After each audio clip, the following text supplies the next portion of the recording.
Dahil pinag-uusapan natin ng China, Mare. Okay, eto na, nasa linya na po natin ang, naringgan natin ang kanyang palabang privilege speech kahapon At tungkol sa pumirma na yung China. nakararaming senador sa isang draft 15, resolution, yes, no? oo. Na Kaya kumukundi na sa Chinese embassy dito sa atin. ito yung issue kasi 'di ba na marami silang pinagsalitaan, 'di ba, ng mga opisyal natin at Oo. kung nanggaling sa Chinese embassy pa, 'di Sino ba ba? sila? Oo. Kaya alamin na natin ang naging emosyon kahapon ni Senator Erwin Tulfo sa kanyang privilege speech.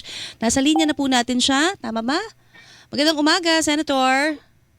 Magandang umaga po, Ma'am Connie at Boss Igan. Magandang umaga. Good morning. Kamusta na po kayo ngayong umagang ito? Malamig na ba ang inyong ulo? Hindi, okay na po. Papasok po sa Senate ngayon. Meron po kaming Social Justice and Welfare Committee hearing po. Oo. Kasi nakakita talaga natin, of course we understand, no, na kapag ikaw ay makabayan, talagang iinit ang ulo mo dun sa mga pahayag, lalo na ng Chinese Embassy na inaasahan natin na maging diplomatiko sa kanilang pananalita. Pero ito po, yung emosyon na ganito, hindi ho ito sinishare ng lahat sa Senado no? Kamusta ho ang dynamics ninyo after?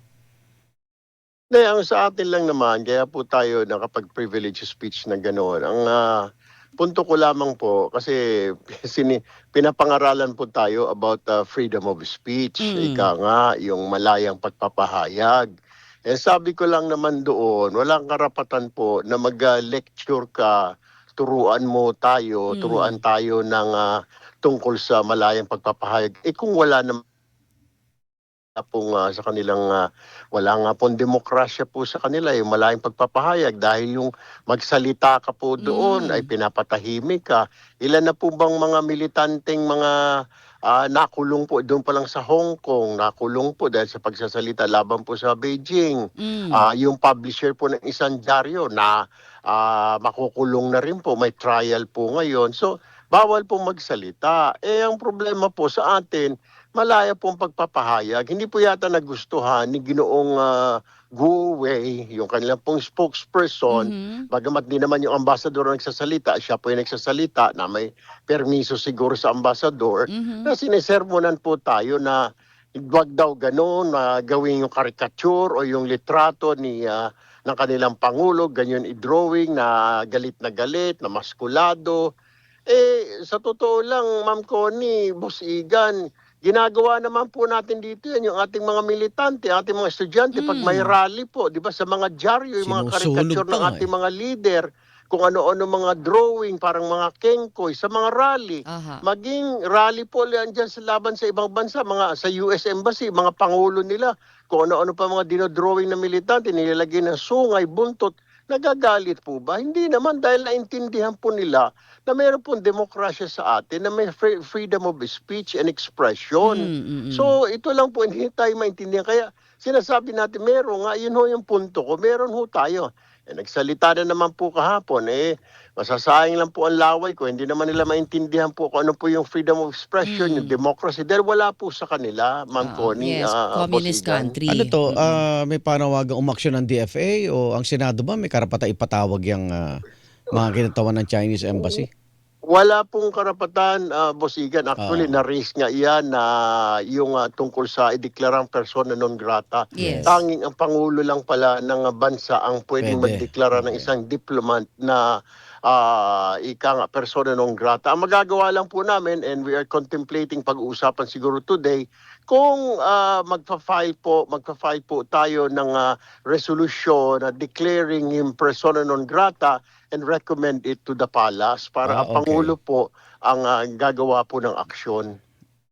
Okay. Pero sa ngayon po, kamusta po ang dynamics sa Senado? Kasi syempre, meron din ho talagang hindi nakiisa dito sa inyo pong gagawing resolusyon nga, hindi ba? Mamaya ba yan? Matutuloy na ba yung resolusyon? Opo, pag-uusapan po yan. Well, nakita po natin doon sa minority, hindi po sila pumirma. Yes, Isa oo. lang po si Senator Jinggoy po ang pumirma.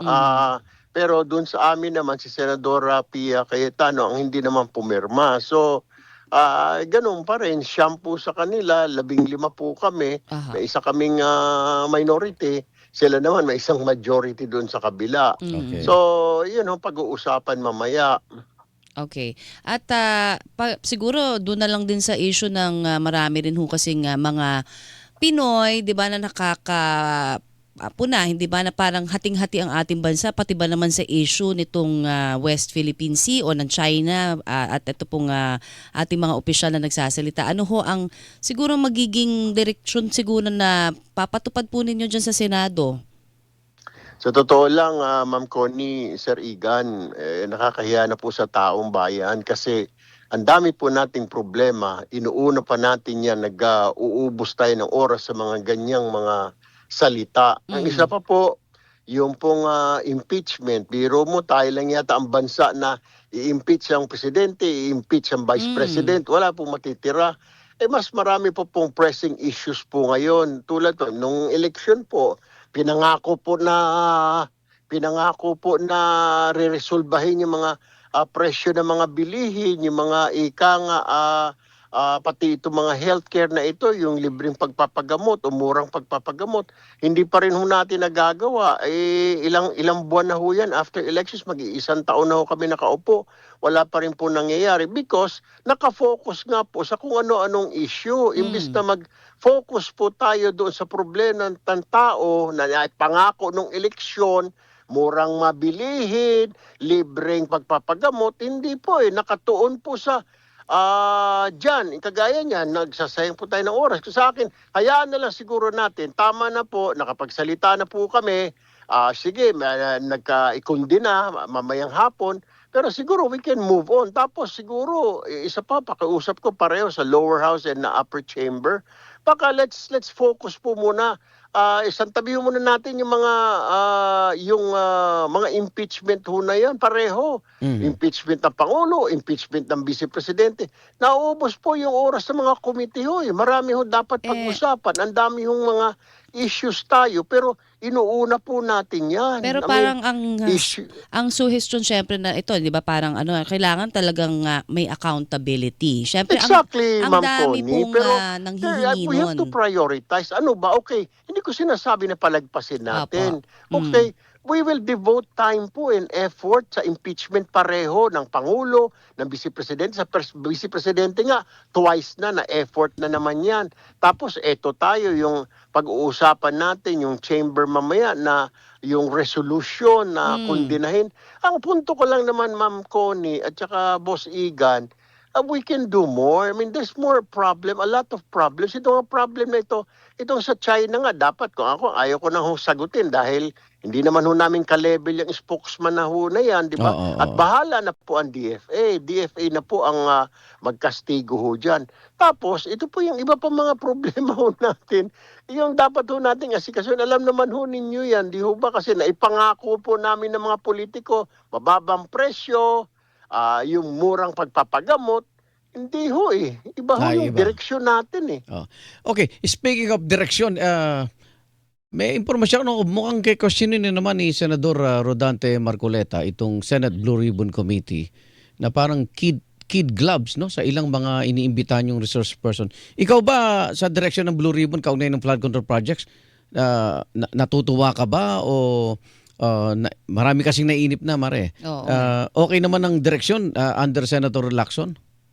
Pag-usapan kasi yung Boss Igan, malinaw na kapag may mga nasampahan na kaso, lahat po ng mga ebidensya na hawak namin ay ite-turn over na po namin kasi magiging redundant o sub judice na may investigasyon po ang DOJ, meron pong ombudsman, meron pa pong ICI.